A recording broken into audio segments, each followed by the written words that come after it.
What's up, gamers? It's your boy, Launchpad 1412. Excited to be back with another video, and this one's gonna be a little bit different. I did this when Kobe passed, and I'm going to do it again with DMX. And I just want to talk about my history with DMX, because honestly, if you're from my era, like when I was in high school, that's when he was in his prime. He dropped 2 albums in 1 year and went double platinum on both of them. I believe he went. I know he went platinum on both of them. I want to say he went double, but don't quote me on that. But I know he did something that was unbelievable with dropping 2 albums in 1 year, and they both like going like multi platinum. That was just was phenomenal. And we hadn't seen nothing like DMX. Like I am the prime.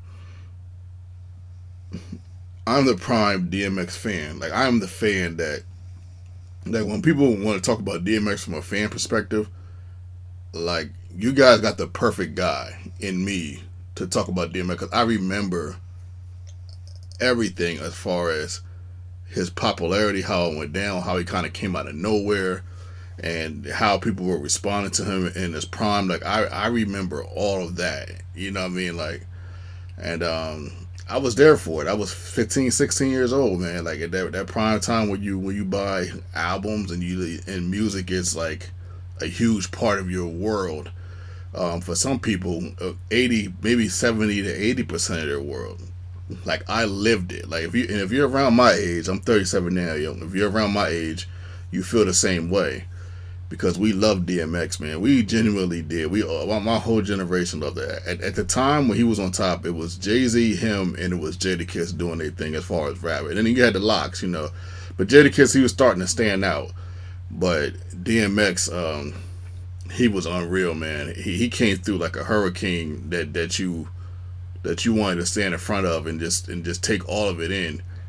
It just, the voice, the power, the skill set, barking on the tracks, all that at the same time. Like you understand, like someone else could have did this and it could have went way left, but he did DMX his own style, and it was cherished. It was cherished, man. And we really, my generation really loved it.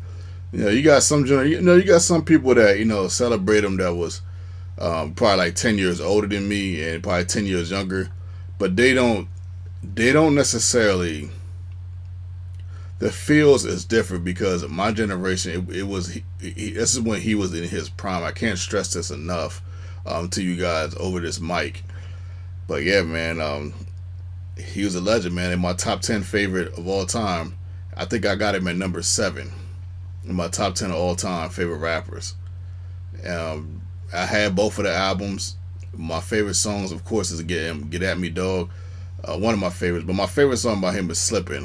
On the Facebook, I put, to live is to suffer. And to survive is defining meaning in the suffering. I can remember when I first heard him say that, how it just had me in deep thought. And I just kept rewinding it and rewinding. There's that part right there. Not even the whole song. I just kept rewinding that. Like, I still do that sometimes when I listen to DMX. Like that Slippin' song, I still like rewind that part, over and over again, because every time I hear it, it means something different to me. It hits me differently every time, and it's just wild how this guy can have one phrase, and it can mean so much in somebody's life. And then you get the slipping and falling. I can't get up. And then you get that in his voice and his tone and his cadence, like no one else could do it. And it's a song that I know for sure that has made people cry, and it's definitely made me like just think in deep thought and just think about, okay, what am I doing with my life? I got to do something better. I'm slipping. Let me try this. I'm falling, and try this, and stuff's not working, and I can't get up. Sometimes I feel like that with the YouTube, like I'm slipping and falling and can't get up. Trying to figure out how I can get more views or subscribers. But yeah, man, like he's one of a kind. There'll never be another DMX, one of a kind, an absolute legend. I just can't say enough about him, man. Damien was one of my favorite songs. That was another song I rewinded a whole bunch. Um, that song he got with Jada Kiss, um,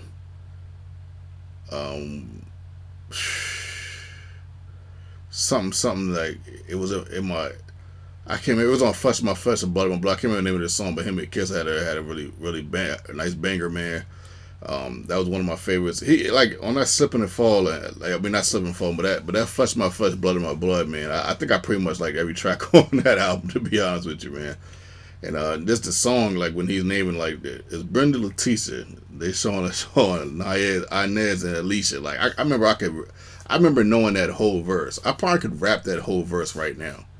Like right now, if someone put a gun in my head and said I had to do that verse, I think I could rap that verse right now. Like I really think I could, man. Like man, it like, but that's just how ingrained his songs was. I remember my cousin getting in trouble for uh,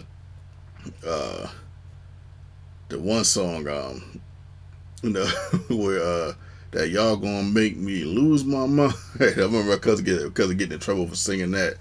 I remember that verse he had on Money, Power, Respect is the key to life. You know what I mean? That joint right there, man. Ah, man. Or that verse on the 1, 2, 3, 4, 5, 6, 7 plays a hot trizette, shine like heaven. Don't be a stupid and learn a lesson. You know? We don't get you either way, so it's better to give, you know? Well, it's better to live. Let me get in between your sockets. It's better to give than receive. Believe what I say when I tell you. Don't maybe put you somewhere where no one can spell you. I mean, smell you. Like man, like he just he was amazing, man. He was amazing. I just can't even I can't believe he's gone. But of course, he'll never be forgotten. You know, it's just wild how someone you could never see in your life can have such an impact on your life in a way, because it's just musically, you know, he touched us all. You know, he really touched my, like people don't, like if this is just not if this was just like, you know, if he didn't have any impact on me, I wouldn't be doing a whole video about this guy like I did for Kobe. Like I used to mimic Kobe, and DMX was someone I listened to often. Like, you know, you could see it even with me rapping the verses. Like I still remember the verses. How you can't remember somebody's verses from almost 20 something years ago, 18 years ago, if you didn't listen to it a whole bunch. Like, you know what I mean? Like I don't know how much emphasis I don't know if I can make you feel how this feels, you know. But yeah, man, rest in peace.